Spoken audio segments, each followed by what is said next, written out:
Dia, boa tarde, boa noite, sejam então todos bem-vindos à nossa aula de número 46. Pessoal, na aula de hoje, nós iremos trabalhar com as bases de acordo com a definição de arrênios, né? Na aula passada, nós vimos nas aulas passadas, nós vimos sobre os ácidos de arrênio, suas definições, suas nomenclaturas. Agora, por enquanto, nós não falaremos mais nada de ácidos. Agora nós vamos partir para uma outra função inorgânica, que são as bases. Assim como os ácidos de arrênios precisam de uma condição especial para acontecer, as bases de arrênios também. Então, pessoal, para ilustrarmos aqui o nosso exemplo, eu fiz um desenho aqui para vocês de um caju, que ele é uma base de arrênios. Por que o caju é uma base de arrênios? Suponhamos que nós pegamos aqui o fruto, o caju, né? E colocamos ele em água. Ao colocar ele em água, ele vai liberar íons, alguma coisa mais, e como um único ânion, vai liberar a hidroxila, que é um íon comum que nós vimos já ele algumas aulas atrás. Então, pessoal, de uma maneira geral, para ser uma base de arrênios, o cara precisa estar dissolvido em água, né, e liberar como único íon a hidroxila, como um único íon negativo, né, que no caso é um ânion. Belezinha? Vamos ver alguns exemplos então de como que fica a dissociação desses caras em água. Aqui, esse esqueminha é o mesmo que nós já havíamos visto anteriormente, né? As bases em geral terminam com OH, tá? A exceção, mas a maioria vai terminar com OH. Aqui se refere ao estado físico, né? E aqui tem que estar obrigatoriamente em solução aquosa. Então vai liberar um cátion qualquer e vai liberar o ânion hidroxila. Beleza? Então dessa maneira nós classificamos as bases. Então aqui eu trouxe alguns exemplos, né?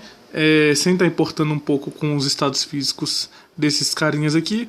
E nós vamos ver o que aconteceria quando eles são dissolvidos em água. Então o primeiro dissolveria em Na mais aquoso mais OH menos aquoso. O segundo, que é a amônia, ele vai, quando dissolvido em água, libera íons NH4+, mais OH-. Por isso que a amônia é considerada uma base. Por enquanto, eu quero que vocês apenas decorem a dissociação da amônia. Mais pra frente, quando nós formos falar das teorias ácidos e bases de Bronsted e Lowry, aí eu explico o porquê que a amônia tem esse comportamento, beleza? Aqui então, no nosso terceiro caso, libera íons Ca 2+ aquoso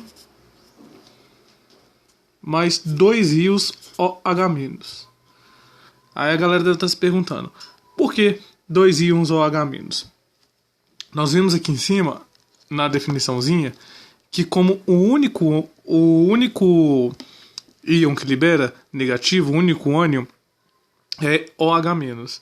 Não tem como esse grupinho aqui ser OH2-, beleza? Então, para contrabalancear as cargas negativas, nós colocamos um menuzinho aqui desse lado. Belezinha? Então, esse carinha aqui agora. Aqui nós teremos a liberação, então, de Al 3+, mais 3 OH-. Certo então, pessoal? Certo? Certo, né? Só que não, né? Porque olha as cargas, se elas estão balanceadas. Aqui eu tenho 3 cargas positivas. E aqui eu tenho uma carguinha negativa, não é verdade? Então essas duas cargas elas têm que se igualarem no valor. Correto? Concordam comigo? Então aqui não é 2 Al-, e sim 1 Al3+ e 3 OH-. Tranquilinho agora, pessoal? Facinho, facinho? Beleza, né? E aqui a dissociação desse cara aqui, então, vai liberar Pb4+, mais 4OH-. Lembrando que todos esses caras aqui é em soluções aquosas. Então, pessoal, tá aí, nós temos então a dissociação das bases. Assim como nos ácidos, né, essas bases que foram dissociadas, elas também recebem uma classificação especial. Por exemplo, essas daqui que liberam apenas uma hidroxila, elas são chamadas de monobase. Quando liberam duas hidroxilas, elas são dibase. 3 hidroxilas as tornam uma tribase e 4 uma tetrabase. Então, dependendo também do tanto de hidroxilas dissociadas, elas também recebem essa classificação de mono, di, tri e tetra, assim como nos ácidos, né? Mas nos ácidos nós não tínhamos dissociação com 4H+, não é verdade? Pessoal, vamos então agora aprender como nós daremos a nomenclatura para as bases, belezinha? Então vamos lá.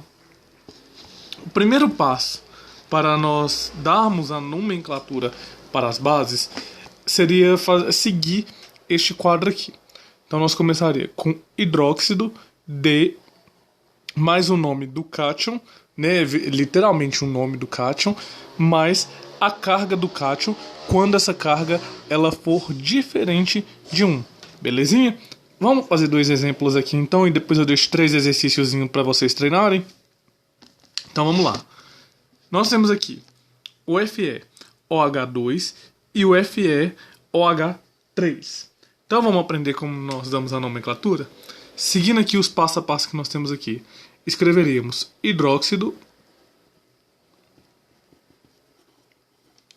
mais di. Quem é o cátion que acompanha essa hidroxila? É o ferro, não é verdade? Então, é hidróxido de ferro.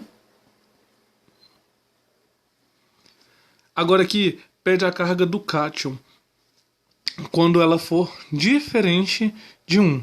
Beleza? E esse AR significa algarismo romano. Então nós temos que dar a nomenclatura desse cara com a carga do cátion em algarismo romano, se for diferente de 1. Bom, olha só, pessoal. Aqui nós temos uma carguinha negativa, não é verdade? Na hidroxila. Só que eu não tenho 2 hidroxilas. Cada hidroxila não tem 2 carguinhas negativas. Então meu saldo final aqui é de 2-.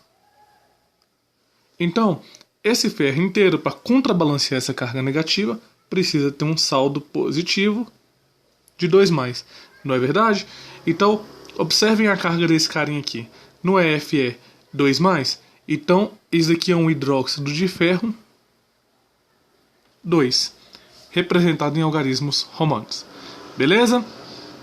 E esse daqui de baixo, então, hein, pessoal? Ficaria como? Seguir na mesma linha de raciocínio, hidróxido, né? Seguindo os passo a passo que o exercício nos dá.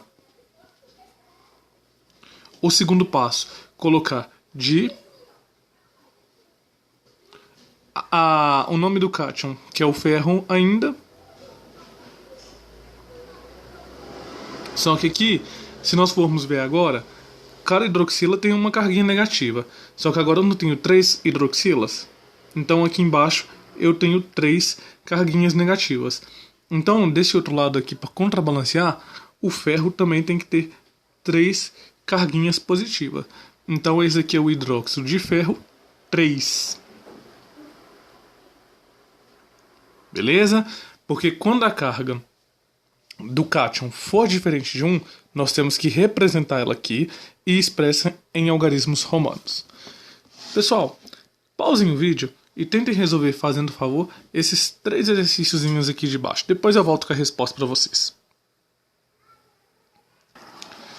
Pessoal, então quem pausou o vídeo, né, terá encontrado essas respostas aqui. beleza? Pessoal, eu havia cometido um pequeno errinho. Eu tinha colocado o Al2 ou H3 aqui. Por favor, tirem esse 2 aqui de baixo, porque ele não existe, beleza? Não tem como esse composto ter estabilidade com esse 2 aí embaixo. Então, só para recapitular aqui, então, para quem não entendeu ainda. Olha só, a nomenclatura do KOH. Seguindo, ele é uma base porque é terminado com OH, certo? Então nós daremos a nomenclatura hidróxido mais de qualquer coisa, mais o nome do cátion. O cátion aqui é o potássio, beleza? Como a carga ela não é diferente de 1, só fica hidróxido de potássio mesmo, belezinha? E aqui, nesses outros dois casos aqui, eu apliquei a mesma linha de raciocínio, colocando as cargas dos cátions aqui do ladinho. Belezinha, pessoal? Facinho, facinho? Então agora que nós sabemos disso, nós então entraremos agora nas características das bases e também na solubilidade em água. A primeira coisa então que eu quero ver com vocês são as características das bases. Elas possuem sabor adstringente, né? Elas amargam, tipo fecham a boca da gente, né? Lembrando que não é para experimentar material nenhum dentro de laboratório, né? A não ser que seja vocês queiram estar fazendo uma viagem sem volta. Elas alteram as cores em vegetais. O mesmo caso da cebola roxa e do repolho roxo também tem a ver com o solo estar muito básico ou muito ácido. Em solução, aumentam a condutividade elétrica, né? Quanto mais íons, né, mais a capacidade de transmitir corrente elétrica. Mas veremos isso a fundo lá em eletroquímica.